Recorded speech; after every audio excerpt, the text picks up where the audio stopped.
Medical practices are drowning under the weight of prior authorizations.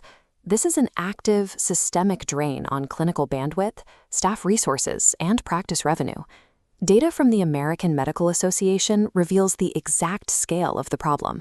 As of 2024, the average medical practice is submitting 39 prior authorization requests per physician every single week. This diagram of a standard 40-hour workweek shows exactly what that volume costs a clinic. Physicians and their staff lose an average of 13 hours a week managing these requests, pulling them entirely out of active patient care. The impact on the actual medicine is measurable. 93% of physicians report that this administrative bottleneck directly delays access to necessary care for their patients. Workflows that were designed for an occasional administrative check have completely collapsed under the sheer volume of modern payer demands. When we isolate Aetna's internal data, the risk to your practice becomes significantly more pronounced than the rest of the industry. This bar chart illustrates an analysis of Medicare Advantage prior authorizations by KFF. Aetna rejected 11.9% of their requests in 2024. That sits well above the market average of 7.7% and dwarfs competitors like Elevance and Humana. This funnel tracks millions of industry-wide denials. Of 4.1 million rejected requests, an incredibly small fraction, only 11.5%, were ever appealed. But look at the base.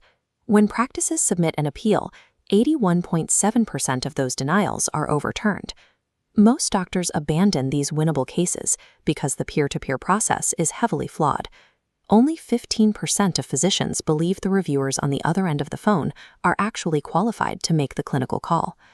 Walking away from an unappealed Aetna denial is a direct, voluntary transfer of uncollected revenue right back to the payer. Practices struggle because they treat Aetna as a single, uniform payer. It operates as a complex, highly fragmented system. This model represents Aetna's 3 distinct plan types: commercial, Medicare Advantage, and Medicaid. Each operates its own portal, and each rotates its own specific medical necessity policies every single quarter. When Aetna rejects a claim for insufficient documentation, the clinic often provided the right clinical evidence.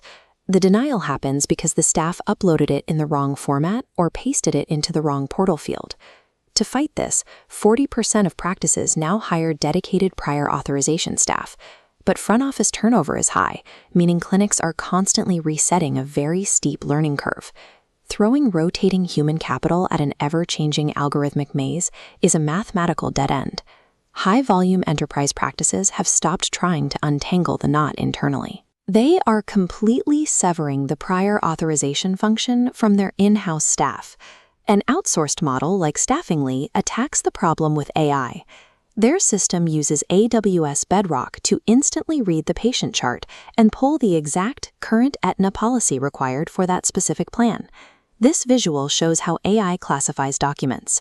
The system drafts submissions automatically, handling 80% of keystrokes without error. Once structured, a credentialed specialist reviews the draft, handling the critical 20% demanding clinical judgment.